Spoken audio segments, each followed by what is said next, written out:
Bien, buenas tardes, doctores. ¿Se proyecta la imagen? ¿Se me escucha? ¿Se proyecta la imagen? Sí, doctor. Ya, muchas gracias. Gracias. Bien, eh, hoy día vamos a eh, revisar lo que es insuficiencia cardíaca, que es una patología muy importante dentro de lo que es la enfermedad cardiovascular. Eh, con el correr de los años ha habido toda una serie de definiciones. Ayer han tocado, digamos, la primera parte respecto a todo lo que son las definiciones, etiología. Hoy día vamos a hacer un pequeño, digamos, recuento de estas definiciones antes de entrar en sí al tema de tratamiento. Bueno, definimos la insuficiencia cardíaca como un síndrome clínico que está caracterizado pues por la presencia de una sintomatología típica, ¿no? Fundamentalmente la disnea, que es la característica, digamos, principal de esta insuficiencia cardíaca.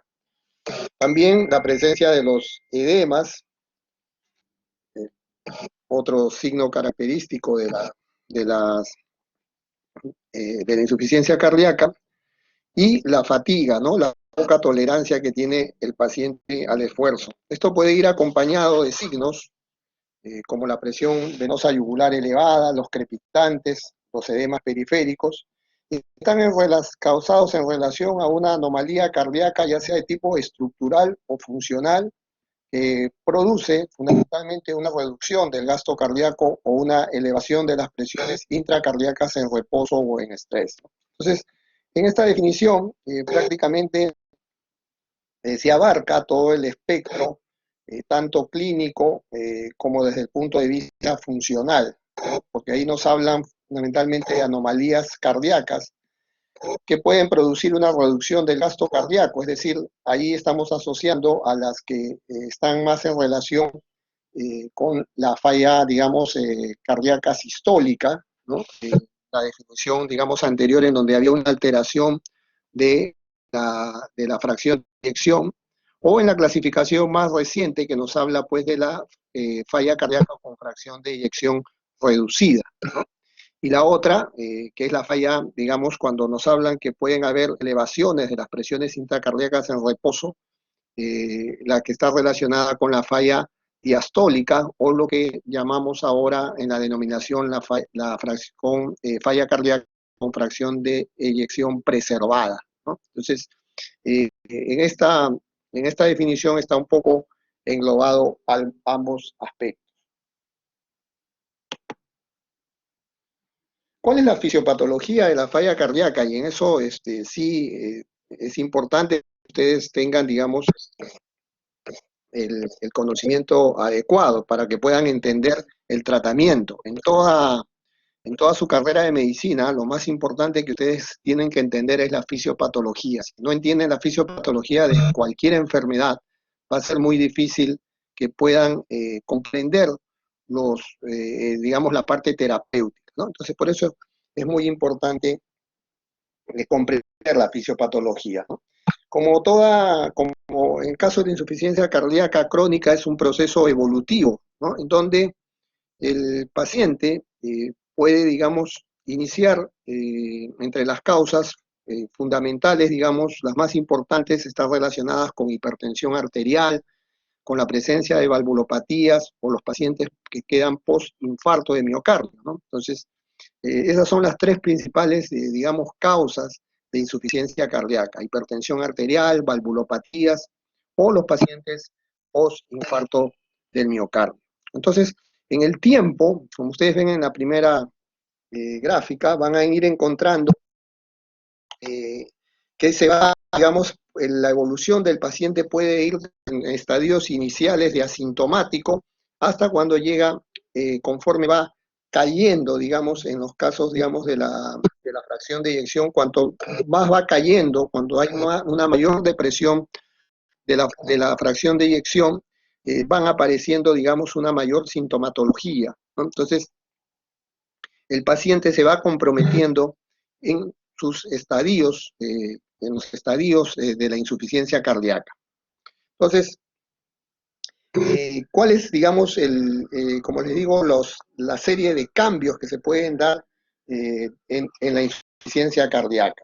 Fundamentalmente podemos hablar del remodelado del ventrículo izquierdo.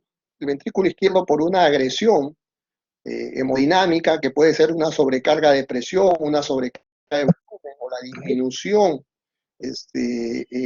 fundamentalmente en los temas de hipertensión, valvulopatía, donde pueden haber sobrecargas de presión o de volumen, el ventrículo comienza a cambiar de forma, ¿no? El ventrículo tiene una forma que le permite cumplir adecuadamente con la contractilidad. Entonces, cuando hay estas acciones hemodinámicas, el ventrículo cambia de forma y comienza a remodelarse, ¿no? Toma una forma más globular, deja su forma anatómica ideal para hacer una buena contracción y se comienza a formar como un globo, ¿no? Una forma globular, y eso lo va llevando a la disfunción. Vamos a apreciar pues una caída en la contractilidad. El mecanismo compensador es una hipertrofia, ¿no? Una hipertrofia, y luego se van dando toda una serie de procesos que pueden llegar hasta la fibrosis del tejido cardíaco. ¿Qué pasa aparte del remodelado del ventrículo izquierdo?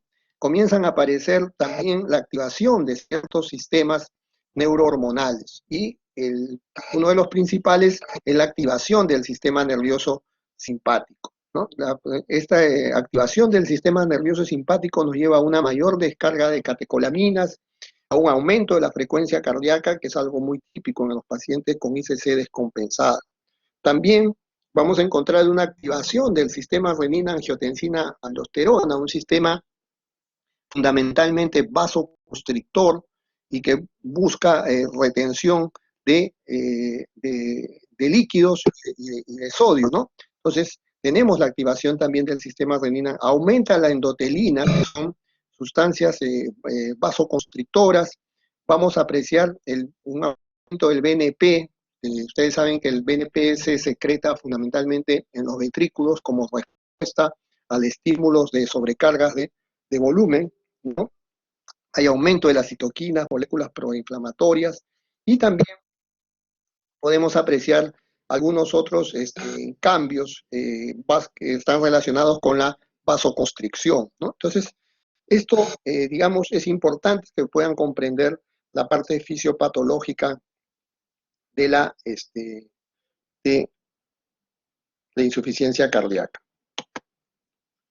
Bueno, hay una activación del sistema, como les dijimos, adrenérgico, ¿no? El sistema nervioso simpático. Esto aumenta la vasoconstricción, aumenta la hipertrofia vascular. Hay una mayor liberación de renina, por tanto se activa el sistema renina-angiotensina-aldosterona, aumenta la reabsorción de sodio, hay una disminución pues, a los factores natriuréticos. Eso va a terminar, implica pues un aumento en la volemia, ¿no? Hay hipertrofia de los miocitos, ahí podemos también, digamos, se puede generar un estado de proarrítmico, ¿no? Entonces, esas también son algunas de los cambios que podemos apreciar. En la activación del sistema renina-angiotensina-aldosterona, los receptores AT1, ¿no? Que son fundamentalmente los vasoconstrictores, van a favorecer la reabsorción de sodio y agua, se fomenta la respuesta inflamatoria, ¿no? Hay un mayor estrés oxidativo, y entonces todo esto contribuye digamos, a exacerbar el cuadro de la insuficiencia cardíaca, a aparecer, mejor dicho, a favorecer que se perpetúe. Luego también, como hemos venido mencionando, los péptidos natriuréticos, que ya les he comentado que se liberan fundamentalmente como un estímulo a una mayor secreción, o una mayor, perdón, sobrecarga de volumen, ¿no? Y fundamentalmente los péptidos natriuréticos promueven la vasodilatación y la natriuresis, ¿no? Y enlentecen el remodelado cardíaco. El BNP inhibe al sistema renina-angiotensina-aldosterona, disminuye la secreción de la endotelina, que es un vasoconstrictor, y se van a degradar por una endopeptidasa que se llama neprilicina, ¿ya? Ahorita lo vamos a asociar en el, digamos, en el tratamiento, ¿no? Acuérdense que estos péptidos natriuréticos pues tienen efectos cardioprotectores, pero se ven, digamos, inactivados cuando aparece la neprilicina, de la que vamos a hablar más adelante.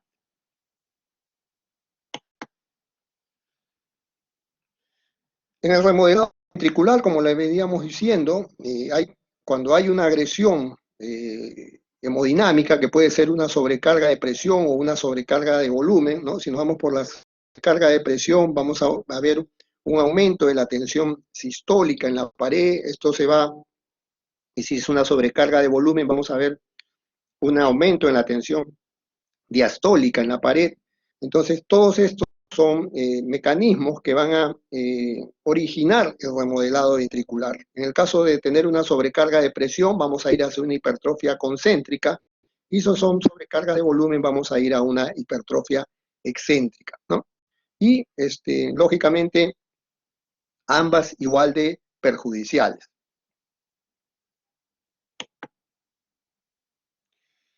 El remodelamiento ventricular, que es uno de los componentes fisiopatológicos de la insuficiencia cardíaca, junto con la activación del sistema renina-angiotensina-aldosterona y la activación del sistema nervioso simpático, se manifiesta a través de cambios en el tamaño, en la forma y en la función del corazón, generalmente después de una injuria miocárdica, ¿no? Infarto, fundamentalmente. Es el determinante más importante de las manifestaciones clínicas de la falla cardíaca, ¿no? El remodelado va a llevar, como les dije, primero a un cambio de forma de la geometría del ventrículo, al final lo va a terminar dilatando y eso llega a una falla cardíaca avanzada, ¿no? Primero toma inclusive una forma globular y después ya termina inclusive en una forma esférica. Ocurren en este remodelamiento una serie de alteraciones estructurales de los miocitos, ¿no? Las membranas, las proteínas contráctiles, hay también esta de necrosis y apoptosis celular.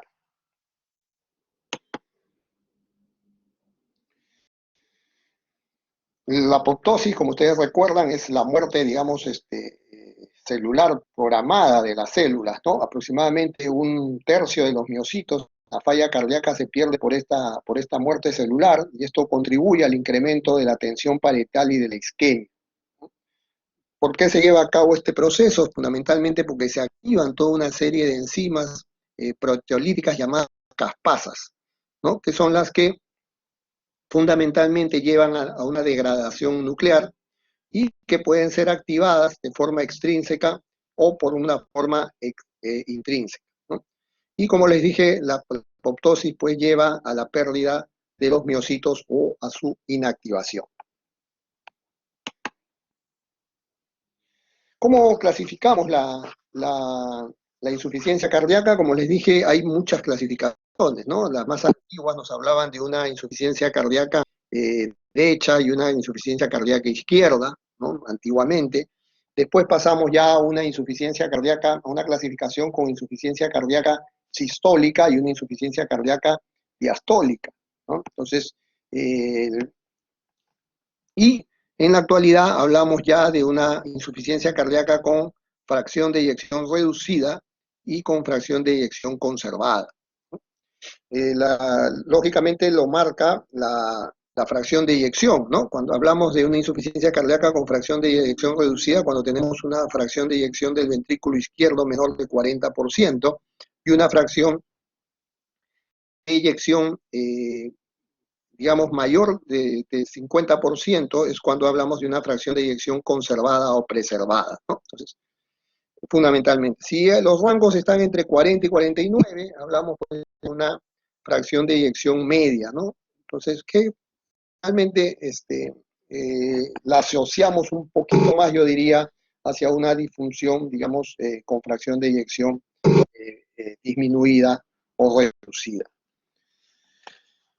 Al medio, ustedes van a encontrar lógicamente el comportamiento de los péptidos natriuréticos, ¿no? Que podemos encontrar. Generalmente los péptidos natriuréticos elevados están, digamos, relacionados a la falla cardíaca con fracción, digamos, de eyección, digamos, reducida, ¿no? Perdón, conservada, pero como les digo, no siempre se da esa premisa, ¿no? Lo más importante de este cuadro es que ustedes recuerden, fracción de eyección reducida, una fracción de eyección menor de 40%, una insuficiencia cardíaca con fracción de eyección conservada cuando tenemos una FEBI, una fracción de eyección del ventrículo izquierdo 50%.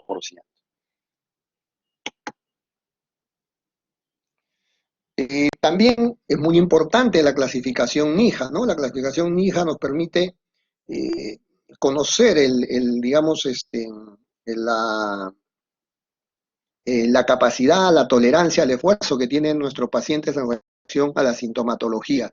Y es importante porque en base a esta clasificación también se establecen los tratamientos, también se establece la indicación para el determinados usos de dispositivos de asistencia mecánica en los pacientes, ¿no? Entonces, por eso es necesario siempre, cuando hablemos de insuficiencia cardíaca, siempre ustedes van a encontrar en el diagnóstico la clasificación NIJA, ¿no? Nosotros, por ejemplo, titulamos a un paciente con ICC con fracción de eyección reducida,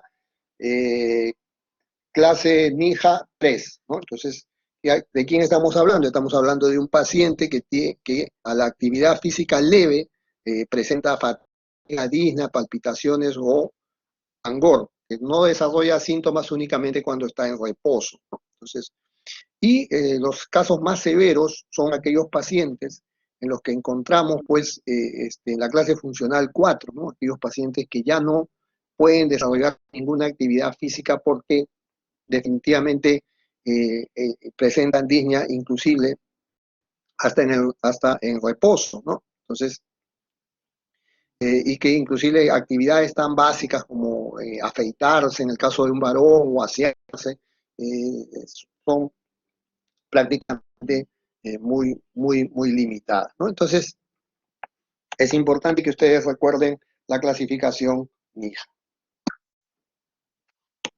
Sí, no se preocupen por la asistencia, por favor. No, están aquí más por convicción que por obligación, creo. Yo creo que el tema de asistencia ya es un tema secundario. Ustedes están, les digo, más por vocación que por obligación acá, así que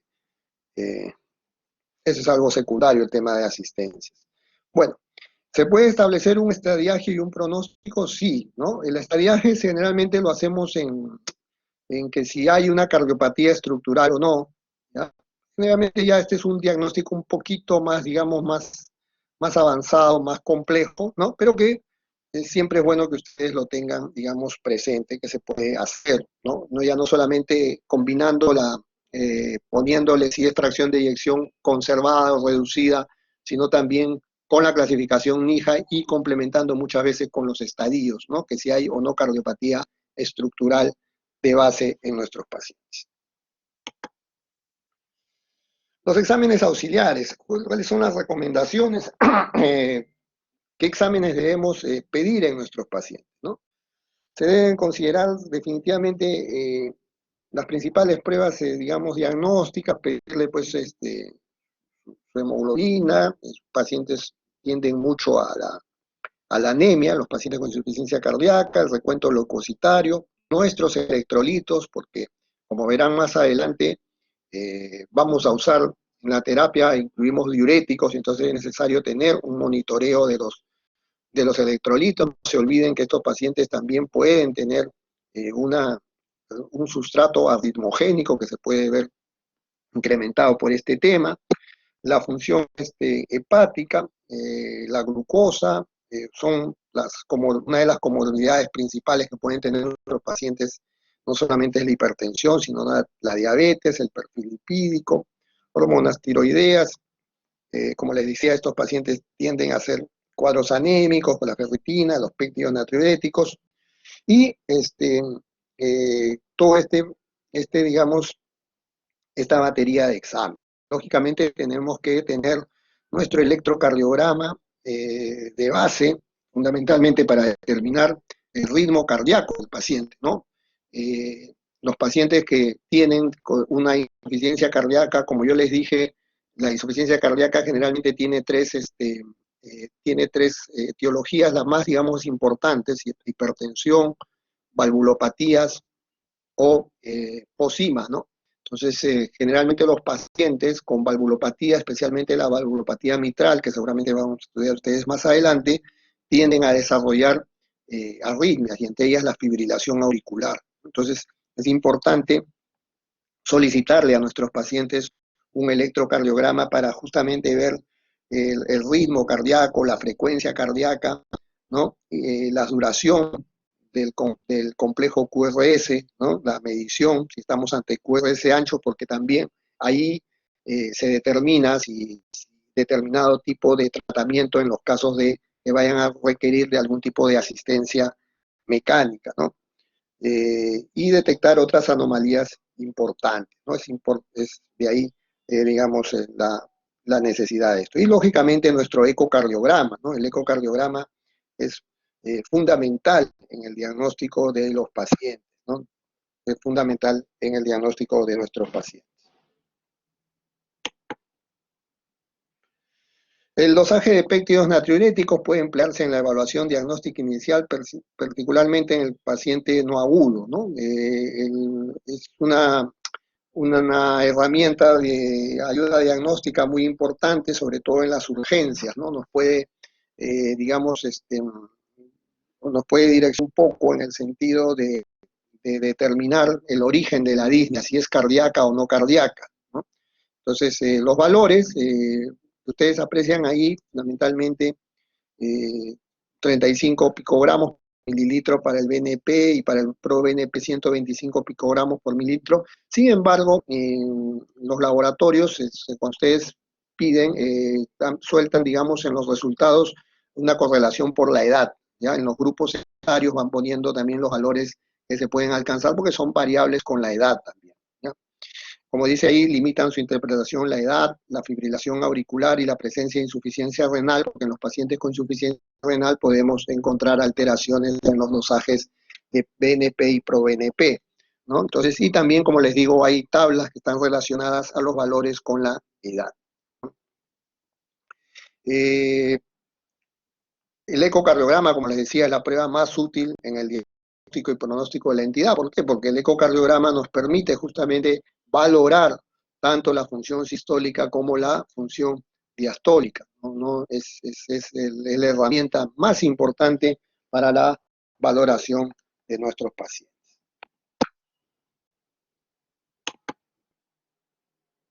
Bueno, entonces, ante un paciente en el que yo tengo sospecha de insuficiencia cardíaca, porque fundamentalmente es un paciente que está presentando una disminución. Por lo primero que viene un paciente por insuficiencia cardíaca, generalmente es por la disnea, generalmente es porque comienza a presentar algún tipo de edemas, ¿no? Pero lo primero por lo que viene es por disnea, ¿no? Por disnea hay que hacerle una buena valoración, una buena historia clínica, revisar sus antecedentes, las comorbilidades, ir determinando pues la exposición que puede haber tenido a factores de riesgo, ¿no? Esa disnea, estudiarla bien, ¿no? Si es a qué la fatiga, a qué nivel de actividad física se presentan, si es esporádica, si es permanente, en fin, toda la parte que nos permita ir con una buena anamnesis, ¿no? La exploración física, buscar si hay estertores, si hay edemas, si hay algún tipo de soplos, en fin, y nuestro electrocardiograma, y finalmente si tenemos la posibilidad de dosar los péptidos natriuréticos, lo haremos, y eso también nos va a ayudar bastante. Pero, como les dije, el arma diagnóstica más importante es el ecocardiograma. Bueno, y ahora sí entramos un poco, después de haber revisado el tema de un poquito de la definición, un poco el contexto fisiopatológico, vamos a ir ahora sí a lo que es el tratamiento en sí, ¿no? Entonces, no olvidemos, y vuelvo a insistir, los componentes fisiopatológicos de la insuficiencia cardíaca. Sistema renina-angiotensina-aldosterona, sistema nervioso simpático, remodelado el ventrículo izquierdo, y también los péptidos natriuréticos, ¿no? Los péptidos natriuréticos que están también relacionados actualmente. Entonces, si tenemos ese esquema en donde debemos actuar fundamentalmente para tratar de hacer los bloqueos tanto del sistema renina-angiotensina-aldosterona, ¿no? Como la activación del sistema nervioso simpático y evitar el remodelado del ventrículo izquierdo y tratar de favorecer a los péptidos natriuréticos que hemos visto que tienen efectos cardioprotectores, entonces vamos a entender cómo es el tratamiento de la insuficiencia cardíaca, ¿no? El tratamiento fundamentalmente es mejorar la capacidad funcional si es que ya está afectada y la calidad de vida. No nos olvidemos que los pacientes pues, con clases funcionales de MIJA 3 y 4, imagínense ustedes que son pacientes con una limitación terrible de su actividad física, ¿no? No poder muchas veces caminar dentro de una habitación, no poder cumplir labores tan básicas como el aseo sin presentar ANCO o palpitaciones, es una cosa muy dramática realmente, ¿no? Entonces, no nos olvidemos tampoco que el 50% de los pacientes que llegan a la clase NIJA 4 mueren, ¿no? La mortalidad en ese tipo de pacientes es 50%. Entonces, hay que evitar que la enfermedad progrese. No solamente basta con dar tratamiento, sino que hacer un seguimiento, estar constantemente con el paciente haciendo un seguimiento. Hoy, afortunadamente, en la mayoría de hospitales, en los servicios de cardiología, se encuentra con unidades de falla cardíaca. O sea, hay grupos de cardiólogos que se dedican exclusivamente al manejo, al tratamiento, al seguimiento y al tratamiento de falla cardíaca. Entonces, se forma un equipo multidisciplinario, ¿no? En el Hospital Almenara, donde yo trabajo, permítame un poco, digamos, informarles que tenemos un gran equipo de falla cardíaca, ya ha ganado inclusive algunos premios por los estudios que ha hecho, ¿no? Y es un conjunto multidisciplinario, no solamente están los médicos, están las enfermeras, están los nutricionistas, porque es todo un manejo no solamente farmacológico, sino también no farmacológico, que tiene que ver con la insuficiencia cardíaca, que lo más importante es seguimiento, control de los pacientes. Ese es el éxito del tratamiento. ¿Por qué? Porque no solamente se trata de un tema eh, claro, lo más importante es la salud del paciente, pero no nos olvidemos que la insuficiencia cardíaca tiene un impacto tremendo en los costos sanitarios de las instituciones de salud, porque el paciente, desgraciadamente, con insuficiencia cardíaca se descompensa con facilidad, ¿no? A veces el paciente, ustedes lo mandan, digamos, estable a la casa y cumple con su medicación, pero en qué digamos, en qué se descuida, en qué se desbanda, como se dice, comienza a tomar líquidos en cantidades que no hace la restricción de líquidos, no se cuida en la ingesta de sal, no se protege de eventuales infecciones. Entonces, todo eso lleva a estos pacientes a rehospitalizaciones continuas. Y una rehospitalización de un paciente con falla cardíaca, el paciente con falla cardíaca no está ni 1, ni 2, ni 3 días, ¿ah? Demora muchas veces hasta 2 semanas para compensarlo, ¿no? Entonces eso también tiene un impacto en el costo económico de las instituciones de salud. Por eso es que lo que se trata es de prevenir las hospitalizaciones o las rehospitalizaciones, ¿no? Y lo otro, pues, lógicamente, reducir la mortalidad. La mayor parte de la evidencia que vamos a hablar de tratamientos farmacológicos digamos, se aplica a la fracción de eyección, a los pacientes con ICC con fracción de eyección reducida, ¿ya? Son fundamentalmente estos tratamientos que voy a mencionar están dirigidos a los pacientes con fracción de eyección reducida.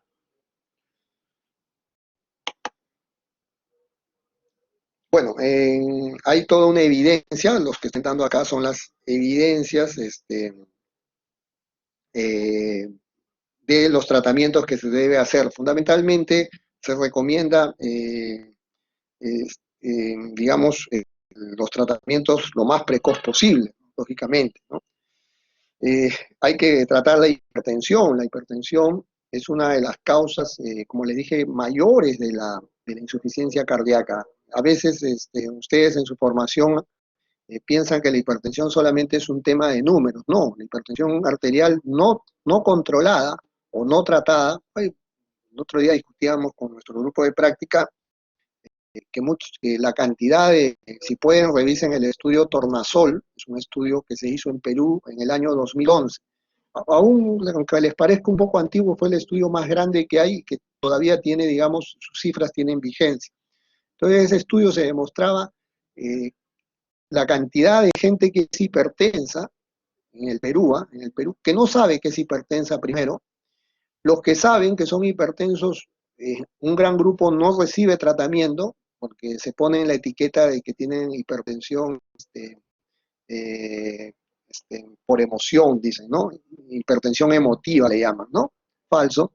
Y después hablan, y dentro del grupo que recibe tratamiento, un pequeño porcentaje nomás, era casi un 17-18%, son pacientes que están bien controlados. Es decir, la gran mayoría son pacientes que no saben que tienen hipertensión o que saben que tienen hipertensión, pero que no reciben tratamiento, y si reciben tratamiento están mal controlados. Esos pacientes hipertensos son candidatos a un ACV, a un infarto o a la insuficiencia cardíaca. Ese es el final de un hipertenso que no está tratado o que está mal controlado. Entonces, mucho cuidado con los pacientes hipertensos, no solamente es un tema de números, es un tema de impacto en la salud. Bueno, en los casos de los pacientes también se recomienda, en los casos de que manejen lipidemia, en fin, hay que darles sus estatinas. La modificación en los estilos de vida, cese del tabaquismo, consumo moderado de alcohol, hay que tratar los problemas de sobrepeso, es importante en los pacientes con, como le digo, en este tipo de pacientes, ¿no? Hay una serie de recomendaciones en cuanto al tratamiento que después los iremos definiendo. Bueno, en los pacientes digamos, con fracción de eyección reducida, fundamentalmente, hay toda una, aquí en este cuadro les vamos presentando un poco la cuestión, digamos, el enfoque terapéutico que se le da, ¿no? Y fundamentalmente iniciando el tratamiento con con fármacos que no deben faltar en el tratamiento de la insuficiencia cardíaca, y que los vamos a ir viendo con más detenimiento. En la falla cardíaca con fracción de eyección reducida, se aconsejan los diuréticos, ¿no? Los diuréticos se aconsejan para disminuir fundamentalmente los síntomas, ¿no? Y los signos. O sea, el paciente generalmente viene con congestión pulmonar, viene con edemas, ¿no? Entonces, los diuréticos son muy importantes. Fundamentalmente, la furosemida, por su acción rápida, la podemos usar inclusive en los casos de los pacientes, digamos, que tengan algún componente agudo de la insuficiencia cardíaca, ¿no? Entonces, estos diuréticos, como les digo, nos alivian, en los casos de los diuréticos de ASA, la congestión pulmonar, ¿no? Pacientes que tienen también, digamos, valvulopatías, especialmente la valvulopatía mitral. Entonces, también el uso de los diuréticos, evitando de esta manera la retención y acumulación de líquidos, es muy importante. Los diuréticos, como les digo, constituyen un aporte importante en lo que es el tratamiento, pero, ojo, recuérdenlo, no mejoran, digamos, no mejoran la mortalidad, ¿ya? Los diuréticos alivian sintomatología, pero no mejoran o sea, no disminuyen, mejor dicho, la mortalidad. Eso es un concepto que les pido que siempre lo recuerden. Bueno, o el otro grupo de fármacos que, como les dije, no puede faltar son los YECA, ¿no? Los YECA han demostrado que disminuyen la morbimortalidad en los pacientes con fracción de eyección reducida, ¿ya? Eso sí es importante. Los YECA sí tienen impacto en la mortalidad, sí está demostrado que disminuyen la mortalidad. Bueno, históricamente, han sido pues los primeros fármacos que tuvieron éxito en el manejo de la insuficiencia cardíaca porque actúan fundamentalmente a través ¿no? del bloqueo neurohumoral y recordar que todo paciente con insuficiencia cardíaca tiene que recibir un YECA, independientemente de la clase funcional en la que se encuentren. Nos es útil igual en la clase 1 que en la clase 4. Mejoran la sintomatología, también evitan el remodelado del ventrículo izquierdo, que ya hemos visto que es otro de los componentes fisiopatológicos, e incrementan en algo la fracción de eyección, ¿no? Mejoran modestamente la fracción de eyección, disminuyen el riesgo de infarto de miocardio, ¿no? Y en los pacientes que con insuficiencia cardíaca y pócima, sin lugar a dudas, con disfunción del ventrículo izquierdo es, como les digo, una piedra angular fundamental en el tratamiento. Mucho cuidado siempre, como eso les digo, con el tema del dosaje de electrolitos. Hay que tener, cuando damos YECA, hay que estar constantemente administrando o monitorizando, mejor dicho, los electrolitos, ¿no? Fundamentalmente el potasio, ¿no? La creatinina, y debemos evitar darlo cuando la presión sistólica es menor de 90, por supuesto, ¿no? Porque estaríamos hipotensando a nuestro paciente, ¿no? El efecto secundario más común es la tos. Cuando se produzca eso, debemos retirar el YECA y pasar a otros fármacos como son los arados. La otra, digamos, base en el medicamento de la insuficiencia cardíaca con fracción de eyección reducida son los beta bloqueantes, ¿eh? Los beta bloqueantes no pueden ser dejados de lado, ¿no? Y se administran conjuntamente con los YECA, ¿ya? Los beta bloqueantes deben indicar desde el inicio del tratamiento, no olviden eso, ¿no? Independientemente de la causa que origina la falla cardíaca, tienen un beneficio en la fracción de eyección. También, digamos, alivian los síntomas, mejoran digamos, el tema evitan también, en cierto modo, eh, el remodelado cardíaco, y como les digo, son una piedra importante en el tratamiento de la falla cardíaca. Pero ojo, ojo, hasta el momento, ustedes saben la gran familia que son los beta bloqueantes, porque ustedes habrán escuchado hablar del atenolol, el propanolol, ¿no? Pero los que son usados en falla cardíaca no son todos, ¿ya?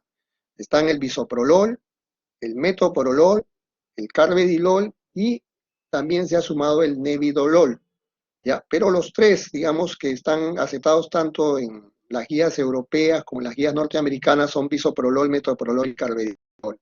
El nevidolol también es de los que se ha integrado recientemente, pero, como les digo, son los beta bloqueantes los que les he mencionado, son los que tienen efecto benéfico en falla cardíaca, reduciendo mortalidad y mejorando sintomatología. Entonces acuérdense, los que van reduciendo mortalidad, YECAS y beta bloqueantes, pero desde los beta bloqueantes no todos, ¿ya? Bisoprolol, metoprolol y carvedilol.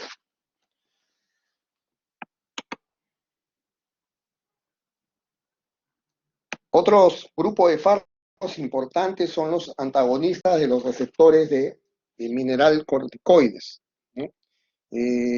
Estos fármacos que están representados fundamentalmente por la aldosterona y por la eplerenona, eh, son indicados en aquellos pacientes con clases funcionales 2 y 4 la clasificación NIJA, y que tengan fracciones de eyección menor o igual a 35%.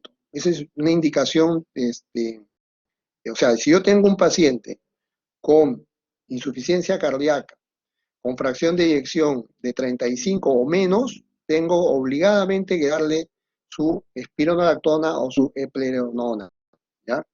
¿Por qué? Porque son fármacos que reducen mortalidad, ¿ya? O sea, entonces, junto con los IECA y los beta bloqueantes, pero dentro de los beta bloqueantes, les vuelvo a repetir, carvedilol, metoprolol y bisoprolol son los que reducen mortalidad. Los diuréticos solamente mejoran síntomas, pero no reducen mortalidad. Entonces, de los actuales, como les digo, tenemos la eplerenona, que tiene también muchos beneficios, sobre todo en aquellos pacientes con postinfarto, ¿no? Aparte que tengan una fracción de eyección reducida, ¿no? Y se ha demostrado que tiene impacto en la reducción también en la muerte por causa arrítmica, ¿no? O sea, es un fármaco, la eplerenona, bastante importante, ¿no? La espironolactona también, lógicamente, nos sirve, ¿no? La espironolactona, que tiene un efecto diurético, es un antagonista de la aldosterona, ¿no? La espironolactona, y fundamentalmente su efecto está más que en su efecto diurético de la espironolactona, está más asociada a su antagonismo a la aldosterona.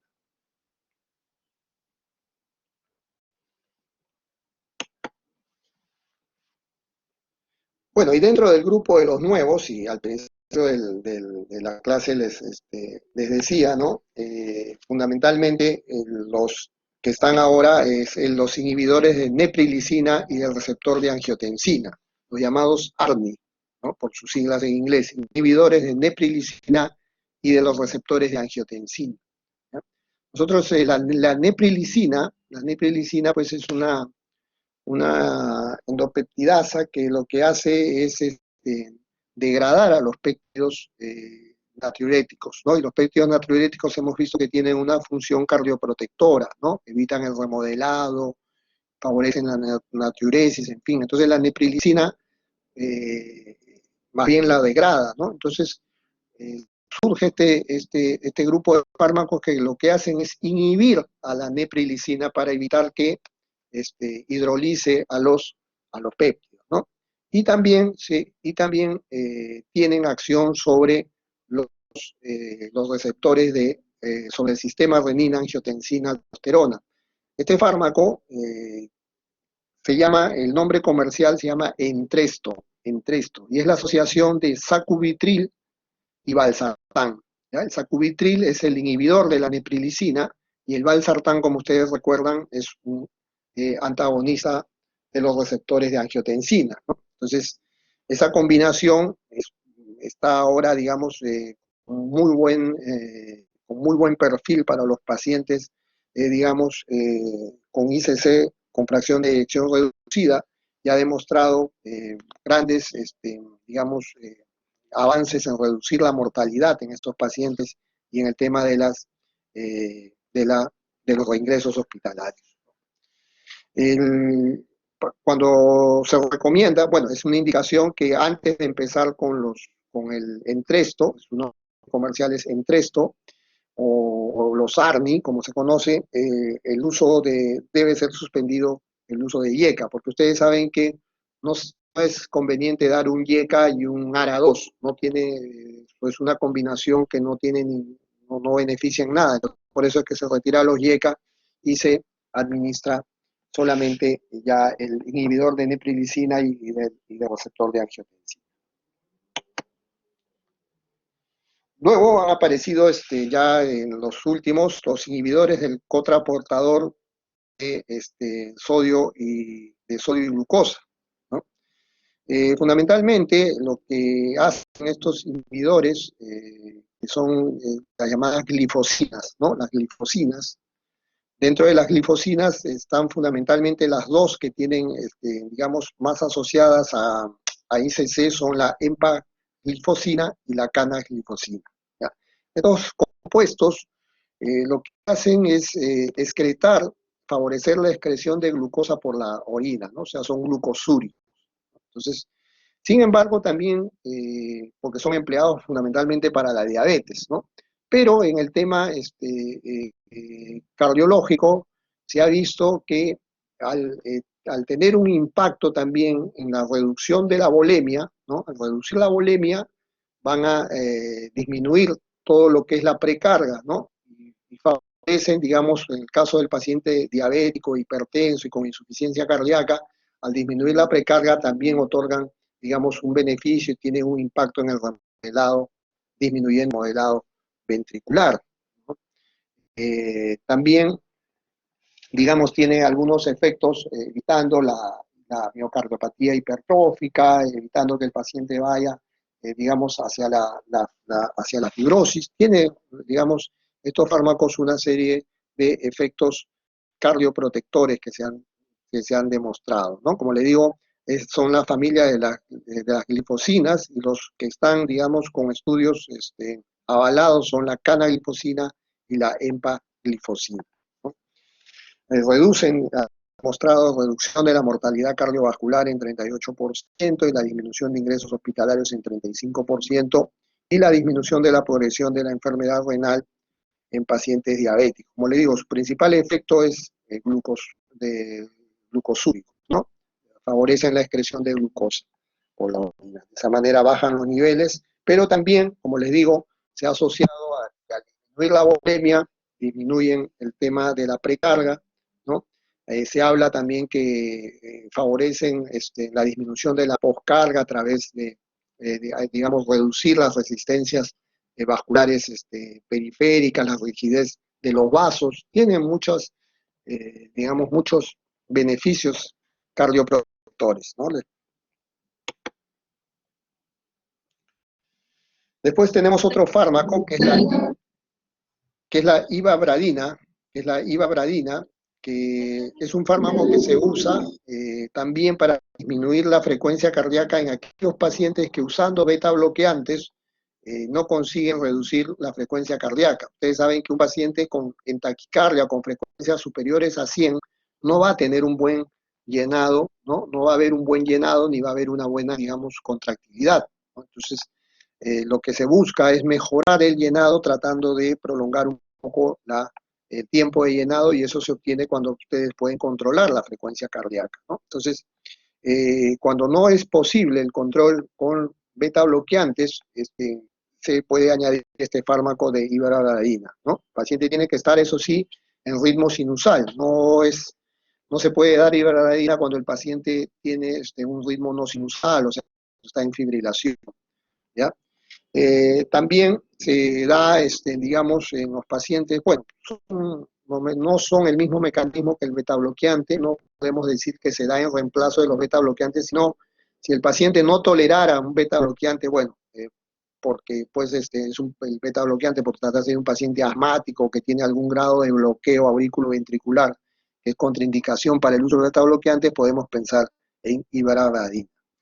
También tenemos la digoxina, ¿no? La digoxina, que es un fármaco eh, antiguo, ¿no? Pero que ha demostrado, digamos, mejora en la sintomatología y sobre todo en aquellos pacientes con fibrilación auricular, ¿ya? Con fibrilación auricular. Paciente con ICC y con fibrilación auricular está, digamos, tiene un muy buen perfil de acción la digoxina. Aunque si ustedes revisan por ahí de repente alguna guía, alguna información, hablan también de la amiodarona.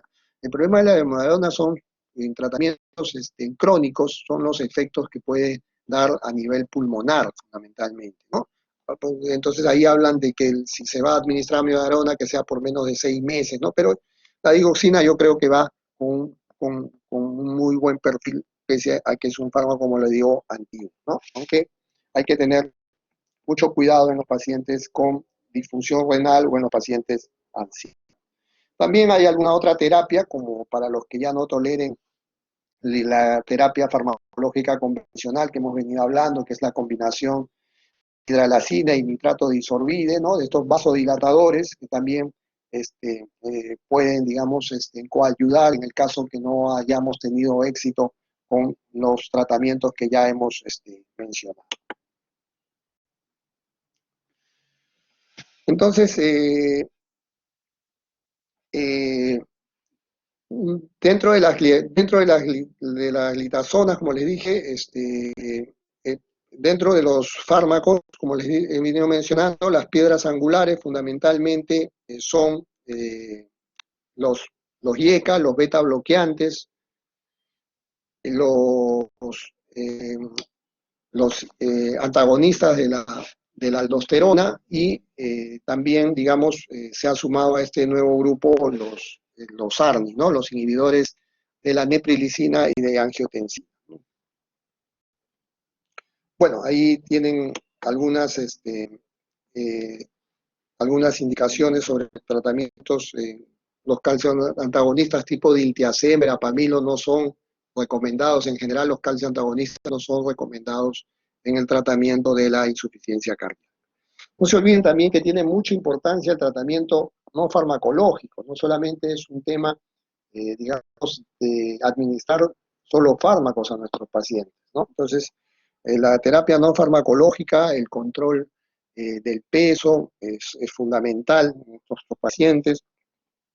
Tenemos que educarlos en la ingesta de líquidos, en la restricción salina, recomendarles los procesos de vacunación, ¿no? Fundamentalmente contra el neumococo, pacientes, una de las causas por las que se rehospitalizan es fundamentalmente por el tema de, de los, de los ingresos de los ingresos por infecciones, ¿no? Estos pacientes generalmente se descompensan, son proclives a infecciones, porque generalmente también su estado nutricional no es bueno, ¿no? Son pacientes a veces que su estado nutricional se ve afectado, pacientes con anemia, y que lógicamente están predispuestos a cualquier infección y terminan en una rehospitalización y terminan complicándose mucho más. A veces, en los casos más complicados, fallecen no tanto por el tema de la insuficiencia cardíaca, sino por la infección agregada que tuvieron, ¿no? Entonces, por eso es muy importante la recomendación del manejo no farmacológico. Por eso en los equipos de falla cardíaca también se incluye un nutricionista, ¿no? Para que pueda justamente dar la asesoría nutricional adecuada. Bueno, ahí les muestro toda la serie de recomendaciones que pueden apreciar.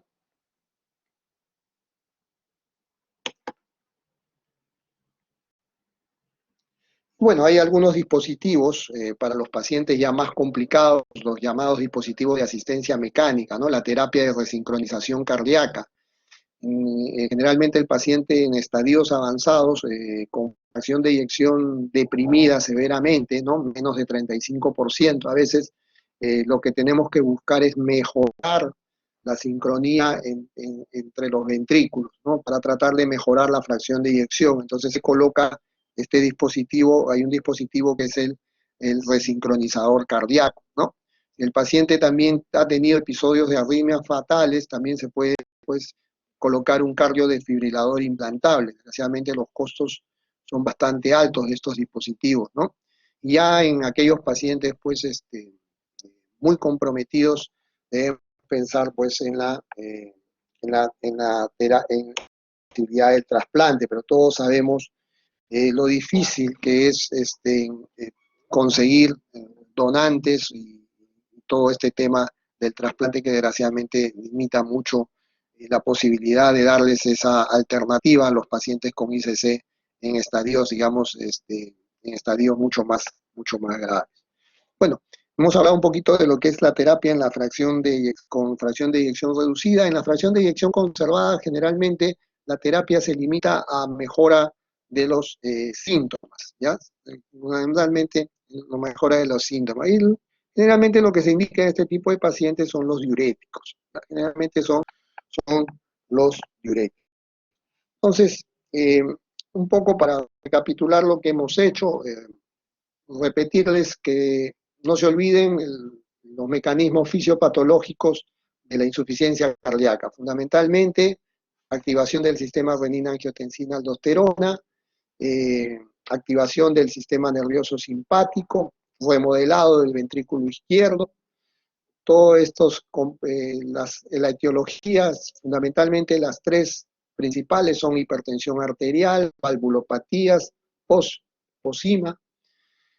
Hay un tratamiento no farmacológico que no debe ser dejado de lado, con las medidas, digamos, de restricción de la ingesta de líquidos, de sal, la prevención de infecciones mediante las adecuadas vacunas. En la terapia farmacológica, tres fármacos que no pueden faltar en sus pacientes: IECA, betabloqueantes y antagonistas de aldosterona, que son en los casos que son los tres grupos de fármacos que reducen mortalidad. Tampoco no deben faltar los diuréticos, que mejoran sintomatología. Si el paciente tiene insuficiencia cardíaca y fibrilación auricular, pueden ir con beta bloqueantes o pueden también coayudarse con la digoxina. ¿Ya? La digoxina no mejora mortalidad, solamente sintomatología, ¿no? Y el control lógico de la arritmia, de la fibrilación auricular. Hay nuevas alternativas dentro de las, aparte de esos fármacos que hemos mencionado, de los IECA, de los beta bloqueantes y de los antagonistas de la aldosterona. Sí, no se olviden, dentro de los beta bloqueantes solamente bisoprolol, carvedilol y metoprolol son los que tienen mejor efecto en lo que es insuficiencia cardíaca. Las nuevas alternativas están dadas por los ARNI, que son los inhibidores de la neprilicina y los receptores de angiotensina. Fundamentalmente, y estos fármacos sabemos que actúan sobre el sistema renina-angiotensina-aldosterona y también inhibiendo la neprilicina, que es la que degrada a los péptidos natriuréticos que tienen una función cardioprotectora. Y los inhibidores del cotransportador de sodio y glucosa, que pertenecen a las familias de las glifosinas, ¿no? Y que disminuyen la precarga, disminuyen la postcarga, evitan el remodelado cardíaco, mejoran la distensibilidad de los vasos, reducen la volemia, y por esos mecanismos también fundamentalmente están siendo utilizados en los pacientes diabéticos y con insuficiencia cardíaca, y han demostrado también reducir la mortalidad y las rehospitalizaciones, ¿no? Entonces, un poco era lo que quería mostrar, como le digo, en forma concreta, los conceptos un poquito que les sean más útiles siempre a ustedes y que los puedan, digamos, tener presente. No sé si hay alguna pregunta. Pueden levantar la mano, por favor, si es que hay alguna pregunta. Sí, adelante, la doctora Ulloa. Adelante. Sí, doctor, quería preguntarle si con respecto a los fármacos que mencionó que eran de la... ¿El ARNI? No, Sí. de los inhibidores de los cotransportadores 2 de sodio y glucosa. Sí, Si ajá, sí. algún daño a nivel de la membrana glomerular. Porque, por ejemplo, siempre nos mencionan, ¿no?, que en el paciente diabético, cuando pasa el umbral renal y sale la glucosa por la orina, sería un daño. Y quería preguntar si esos son glucosúricos. No, claro, son producen daño. glucosúricos, claro, pero no producen daño. Lo que pasa es que va, digamos, su beneficio va a estar en relación a la tasa de filtración. Cuanto más comprometido está el paciente, menos efectivo va a ser el fármaco, eso sí, ¿no? Entonces, más que daño está en relación al efecto benéfico que pueda tener. Será menos efectivo cuanto más compromiso más compromiso renal tenga el paciente. ¿Alguna otra pregunta? O sea, tendremos que usarlo como tipo ver más cuál tiene beneficio o riesgo. O sea, Así es. Sí podría afectarlo, pero, o sea, si es que el paciente no está comprometido renalmente, entonces los podría usar. Claro, así es, ¿no? Sí, claro. Sí, así es, doctora. Tiene que evaluar, como le digo, el contexto del paciente, ¿no? Un paciente diabético con insuficiencia cardíaca, ¿qué tanto me puede, digamos, digamos, con ese fármaco, qué tanto puedo darle el beneficio tanto para su diabetes como para su ICC? Pero como usted dice, ¿no? De repente no me va a ayudar mucho en el tema de la diabetes, tendré que tomar otra alternativa para la diabetes y va a ser el manejo tradicional de la IC, ¿no? Al final es, como usted dice, el criterio clínico el que va a dar el tratamiento definitivo. ¿Alguna otra pregunta? Sí, la Gracias, doctor. doctora, ya, la doctora Tamara, o perdón, el doctor Andy, sí, disculpe, se me apareció otro nombre Sí, abajo de doctor. nuestra otra. Sí, Ya, doctor, adelante.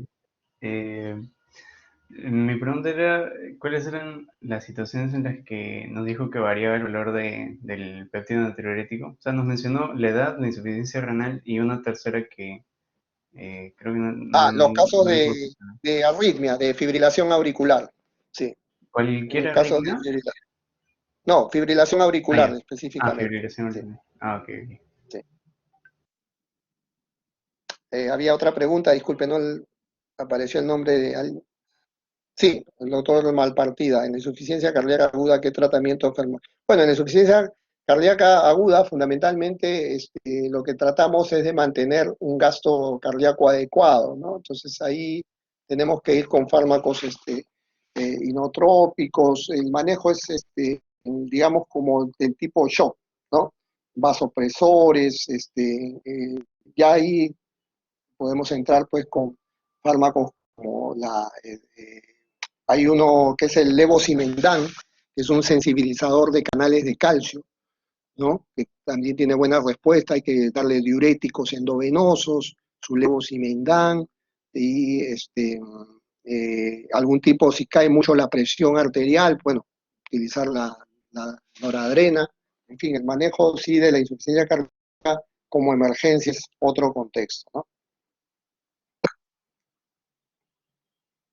La digoxina la pueden usar en los casos de fibrilación auricular. Un paciente con insuficiencia cardíaca y con fibrilación auricular se puede usar digoxina. Generalmente, en la insuficiencia cardíaca de origen valvular, generalmente los pacientes con valvulopatía mitral tienden a desarrollar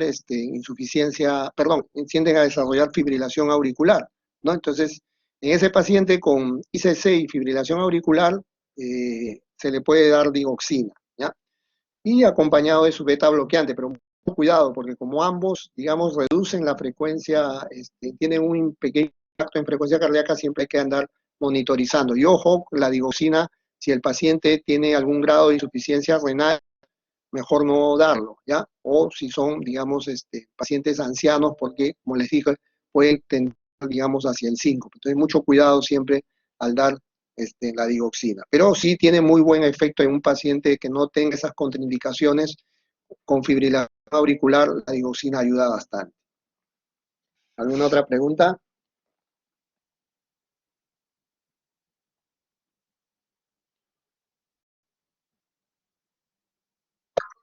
Sí, la doctora Jacqueline, adelante. Doctor, disculpe, mencionó que en cuanto a la insuficiencia cardíaca, creo que no se le daba lo que eran los calcio antagonistas.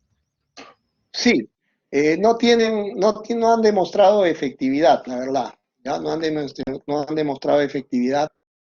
eh, no son fármacos de elección, han sido ampliamente, no tienen mejoría en la mortalidad, no son superiores en mejoría de síntomas, por tanto no son, digamos, fármacos de primera línea o de elección. La verdad que están muy atrás en cuanto a lo que es insuficiencia cardíaca, ¿no? Por ejemplo, el diltiazem y el verapamil, que tienen alguna acción sobre la frecuencia cardíaca, están superados ampliamente por los beta bloqueantes, por la ivabradina, por la digoxina, por la misma miodarona, entonces están, digamos, fuera del contexto en los casos de insuficiencia cardíaca. Eh, mencioné los beta bloqueantes, sí, pensé que se me había omitido.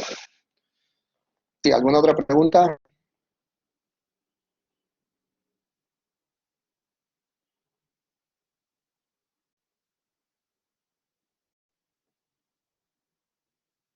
Bien, entonces recuerden, ¿no?